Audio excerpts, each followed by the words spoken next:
for their princes. Yes. You might have a different perspective than watching girls who have powers and are saving the world before bedtime.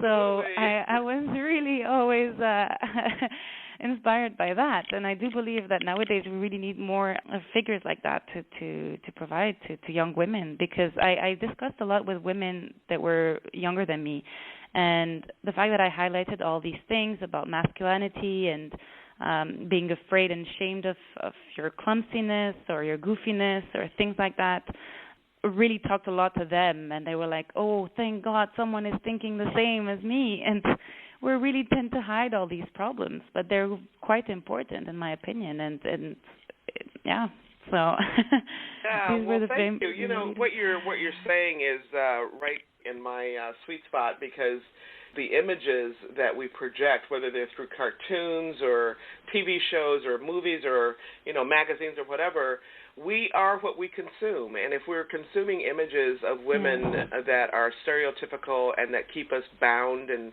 repressed and restricted, that's what we're going to metabolize for ourselves and imagine for ourselves.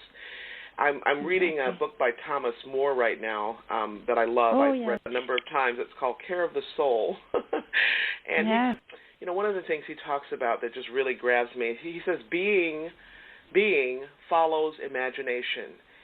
And so when you say that you saw these images that, were goofy images that allowed you to be comfortable in your own skin, that makes so much sense to me. I think we talked about the arts and leadership and how we can use the arts to really help transform those images into images that are women who are innovative and imaginative and creative and all of those things. So thank you again for sharing that bit about yourself. Yeah, thank you for listening and not judging as well, because I mean, people can say, oh, well, out of all these female leaders, these are the ones that she could come up with. But as you say, I mean, we are shaped by what we watch and see when we grow up. So I do believe it's important to address this issue. Absolutely. Thank you. So I'm wondering if there's a project that you're working on right now or something that's coming up for you that you'd like to make sure that our listeners hear about?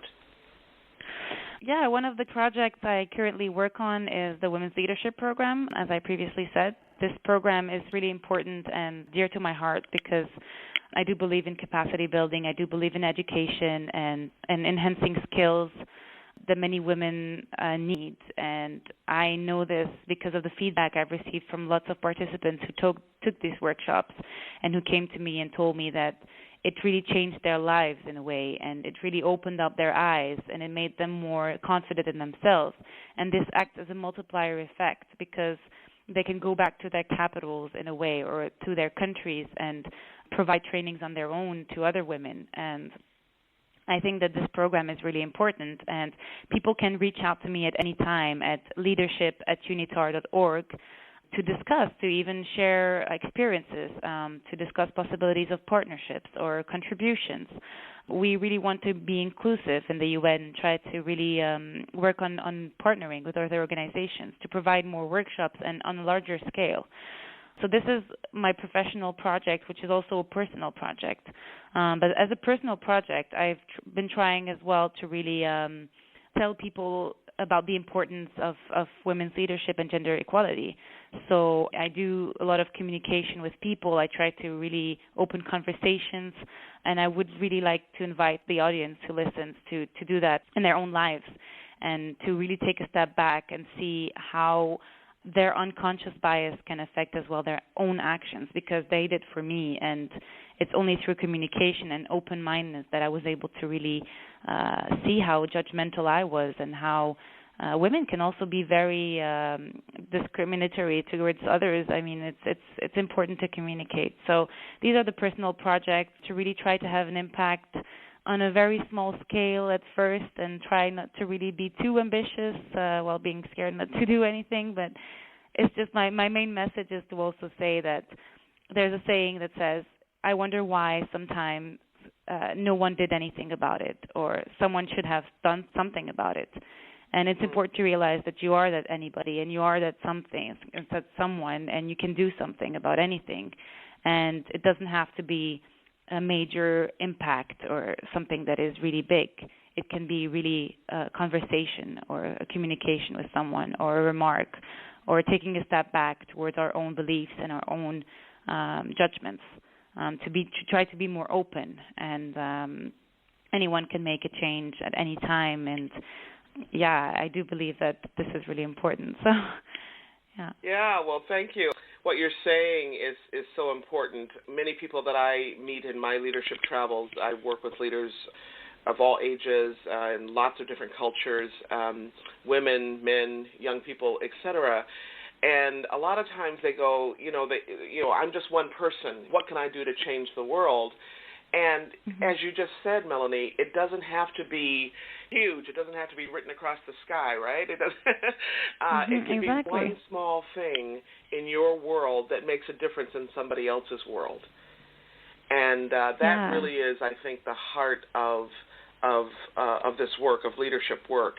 There's some things that are very large in scale, and there's some things that are fairly small that are, within our reach, within our grasp.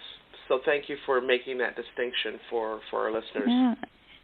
And even given your example, having a radio show to discuss all these things, and it's really inspiring in a way, because it's definitely through listening to people and through exchanging ideas that we can make a change and get even inspired to do new things as well. So thank you as well for doing this yourself and for giving me the opportunity to speak up as well. You are so welcome. And to your point, there's so many people in countries that don't have the kind of communications infrastructure that we enjoy in various parts of Europe, where you are, and in the United States, and in other well-funded and so-called developed countries. Definitely. But everybody seems to have a cell phone, and so yes. if you have a cell phone, you can have access to a show like this.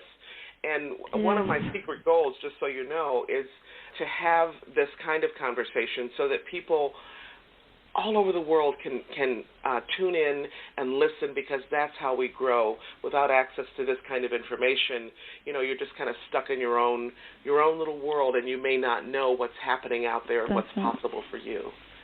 Yeah. Definitely. Yeah. So and again, I want to thank inspiring. you for the work that you're doing, for the passion that you have, for bringing your background into play, and being inspired by those women in your life who made a difference for you when you were younger, and that you're now able to radiate that and do the same for other women.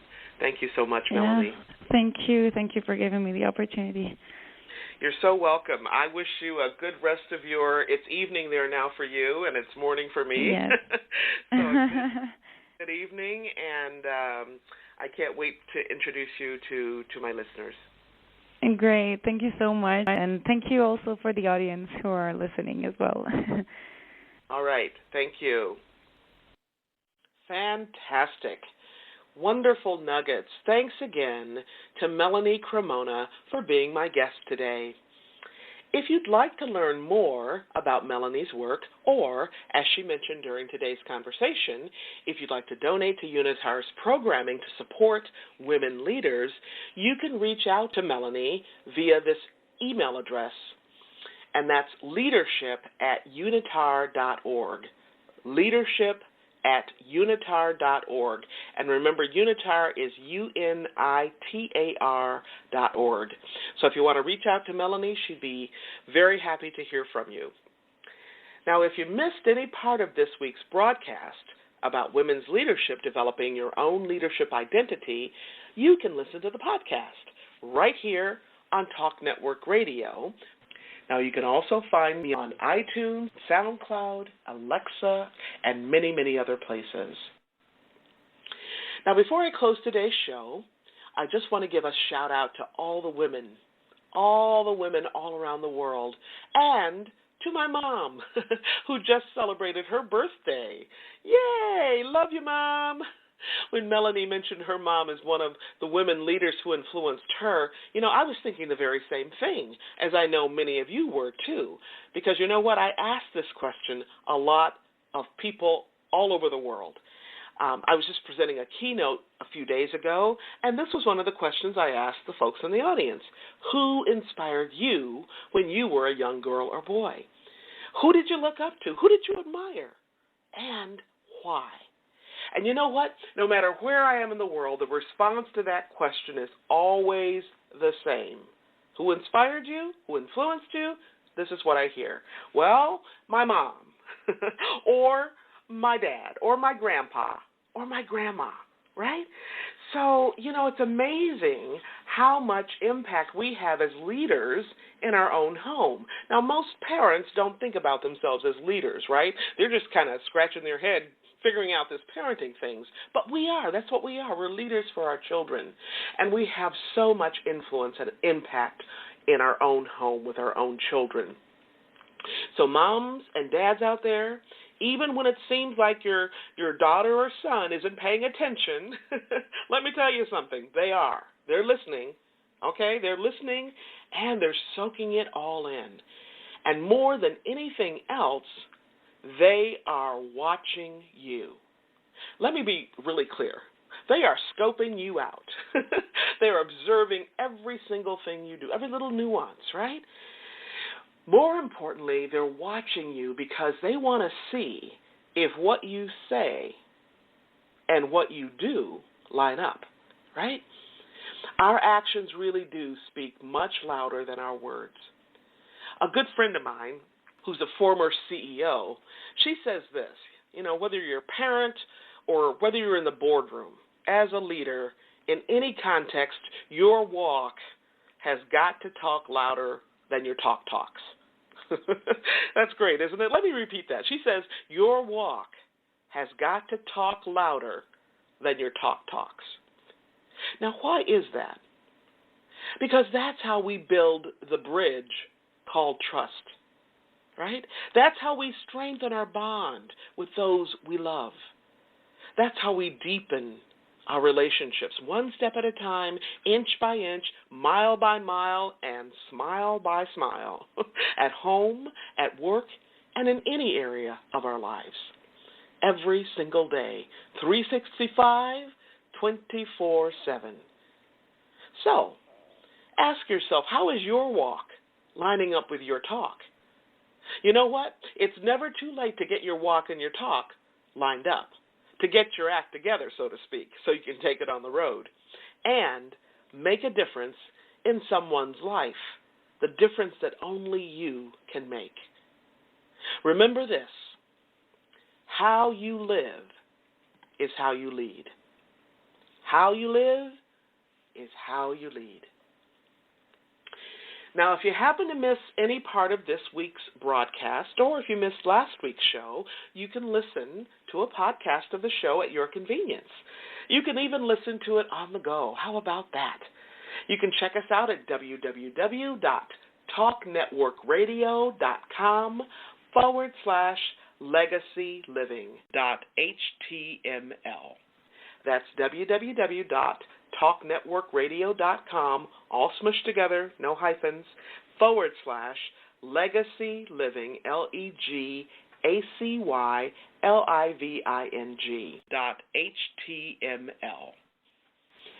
Before I close today, I want to thank each of you for tuning in to today's show and for allowing me to share just a bit about my journey with what legacy living is all about. Not just living and learning, but living and learning and serving so that you make a difference in your own life and in the lives of others. It's about being on purpose every single day, 365, 24/7. Legacy living is one of the many ways to make your life count. Once again, thank you for joining me for today's show. I'm your host, Dr. Gloria Burgess, and this has been Legacy Living, Make Your Life Count. Please join me again next week right here on Talk Network Radio for another show of Legacy Living, Make Your Life Count. We're here again right here, Talk Network Radio. Don't miss it.